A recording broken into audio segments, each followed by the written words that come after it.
Hello, good morning. ഞങ്ങൾ നടക്കാൻ പോകാൻ വേണ്ടിയിട്ട് പുറത്തേക്ക് ഇറങ്ങാൻ വേണ്ടി നോക്കുമ്പോഴേ മഴ പെയ്യുന്നു. നമ്മളിപ്പോൾ സർജറി കഴിഞ്ഞാൽ രാവിലെ 6:30 ആകുമ്പോൾ നടക്കാൻ പോവും. നോക്കുമ്പോൾ ഇന്നെന്താവും പ്രത്യേകമായിട്ട് നടക്കാൻ വേഗം എണീറ്റപ്പോൾ ഭയങ്കര മഴ. അപ്പോൾ അമ്മ നടക്കാൻ വേണ്ടിയിട്ട് ഞാനും അമ്മയും കൂടി ഇറങ്ങാൻ നിൽക്കുമായിരുന്നു. അപ്പം മഴ കണ്ടപ്പോൾ തിരിച്ച് കയറി. ഇത് ഞങ്ങളുടെ റൂം നമ്പർ 701. ഇത് ഞങ്ങളുടെ റൂം. ഇത് ഹാള്, നല്ല വലിയ ഹാളാട്ടോ. അപ്പോൾ എണീറ്റുണ്ട്. അപ്പോൾ നേരത്തെ എണീറ്റുണ്ട്. അവന് കൊതുകൊക്കെ കടിച്ചിട്ട് അവൻ വേഗം എണീച്ചു. 2 ദിവസമായിട്ട് ഇപ്പോൾ കൊതുക് കടിയിട്ടതുകൊണ്ട് അവൻ വേഗം എണീക്കുന്നുണ്ട്. അപ്പോൾ ഇതൊരു റൂമാട്ടോ. ഇവിടെയാണ് അച്ഛനും അമ്മയും ഭാവിയൊക്കെ എടുക്കുക. നല്ല വൃത്തിയാക്കിയിട്ടുണ്ട്, കണ്ടില്ലേ, അങ്ങോട്ടും ഇങ്ങോട്ടൊക്കെ ഇട്ട്. അതവിടെ ബാത്റൂം. ഇത് ഹാള്, വലിയ ഹാളാണ്. ഇത് ബാത്റൂമാണ്. അപ്പുറത്ത് കിച്ചൺ. TV വയ്ക്കും. രാവിലെ തന്നെ എഴുന്നേറ്റാൽ തന്നെ TV വയ്ക്കും.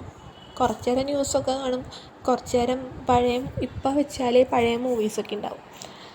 നല്ല രസമാണ്. അപ്പോൾ അതൊക്കെ കാണും.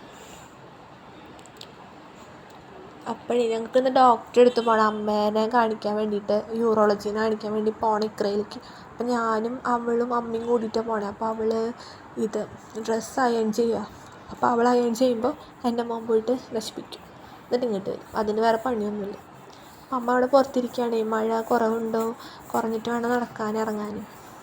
നമ്മൾ എത്ര നടക്കണോ അത്രയും നമ്മുടെ സ്റ്റിച്ചിൻ്റെ പെയിൻ കുറയും, നമുക്ക് എക്സസൈസ് ആവും, നമുക്ക് വെയിറ്റ് കൺട്രോൾ ചെയ്യാൻ പറ്റും. നമ്മൾ ഭക്ഷണം കഴിക്കുന്ന അത്രയും അത് മാനേജ് ചെയ്ത് പോകാനൊക്കെ പറ്റും. അപ്പോൾ നന്നായി നടക്കാനൊക്കെ ഡോക്ടർ പറഞ്ഞിട്ടുണ്ട്. അപ്പം നമ്മൾ സർജറി കഴിഞ്ഞപ്പോൾ വെയിറ്റ് കുറച്ച് വെച്ച് വരുന്നുണ്ട് എന്നുള്ളൊരു ബുദ്ധിമുട്ടുണ്ട്. അപ്പം നമ്മൾ നടക്കാൻ പോകും. അടിയിൽ തന്നെ നമുക്ക് നടക്കാനുള്ള സൗകര്യം കിട്ടും. അപ്പം ഞാൻ നോക്കുകയാണ് നടക്കാൻ പറ്റുമോ, മഴ കുറവുണ്ടോ എന്ന്. പക്ഷെ മഴ കുറവില്ല. നമ്മൾക്ക് മഴ കിട്ടിക്കഴിഞ്ഞാൽ പ്രശ്നമാവും. പനിയൊക്കെ വന്നു കഴിഞ്ഞാൽ കുഴപ്പമാവും. അപ്പോൾ മരുന്ന് കഴിക്കാണ്ട് 7 മണിയാകുമ്പോൾ ഒരു മരുന്ന് കഴിക്കാണ്ട് പാൻഗ്രാഫ്. അത് നമ്മളിപ്പോൾ ഒരു 4.5 ഡോസാണ് കഴിക്കുന്നത്. നമ്മൾ എന്തിനാണെന്ന് വെച്ചാൽ നമ്മുടെ കിഡ്നീൻ്റെ പ്രതിരോധശേഷി കുറച്ച് നമ്മളെ കിഡ്നീനെ സംരക്ഷിക്കാൻ വേണ്ടി കഴിക്കണം മരുന്ന്.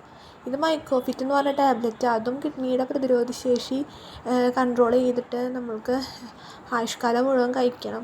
അങ്ങനെ 5 മരുന്ന് രാവിലെ കഴിക്കും ഞാൻ. മൈക്കോഫിറ്റും ആ മഞ്ഞ ലെബിപ്പില്ലും, ആ ലെബിപ്പിൽ ഫിക്സിൻ്റെ കേട്ടോ. അപ്പോൾ ഞാൻ രാവിലെ ഇഡ്ഡലിയും സാമ്പാറും ചട്നിയും കൂട്ടിയിട്ട് ചായ കുടിച്ചിട്ട് മരുന്ന് കഴിച്ചു.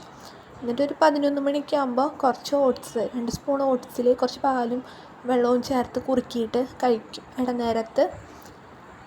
എന്നിട്ട് ഹോസ്പിറ്റലിൽ പോകാൻ വേണ്ടിയിട്ട് റെഡിയായി നിൽക്കുക. ഞങ്ങളുടെ ഓപ്പോസിറ്റ് റൂമിലുള്ള ചേട്ടന്മാർ അവർ ഡയാലിസിസ് ചെയ്യാൻ വരും. അവരുടെ സർജറി അടുത്ത ആഴ്ച. അപ്പം അമ്മേനെ കാട്ടാൻ നിൽക്കുക. എന്നിട്ട് അമ്മ കാട്ടിയിട്ട് പോയി. അമ്മയും അവളും ഉണ്ണിയും കൂടിയിട്ട് പോയി. പിന്നെ ഞാനും ചേട്ടനും വന്നു. എനിക്ക് ഈവനിങ്ങിലായിരുന്നു നെഫ്രോളജിസ്റ്റിനെ ബുക്കിംഗ് കിട്ടിയിട്ടുണ്ടായിരുന്നു. അപ്പോൾ ഡോക്ടറൊക്കെ കാട്ടി ഞങ്ങൾ മരുന്ന് വാങ്ങാൻ വേണ്ടിയിട്ട് കൊടുത്തിട്ടുണ്ട്. അപ്പോൾ വെയിറ്റ് ചെയ്തിരിക്കുക. കുറേ നേരം നമ്മളിവിടെ വെയിറ്റ് ചെയ്യും. മരുന്നൊക്കെ സെറ്റ് ചെയ്ത് തരേണ്ടത് അതാത് ഇതിലെഴുതി നോക്കി, എണ്ണമൊക്കെ നോക്കി, ഇന്ന ദിവസത്തേക്ക് വരെ നോക്കി ഇരിക്കണം. അപ്പോൾ കുറേ നേരം അവിടെ ഇരിക്കണം. എന്നാലും സാരില്ല, ഇപ്പോൾ പരിചയമായി.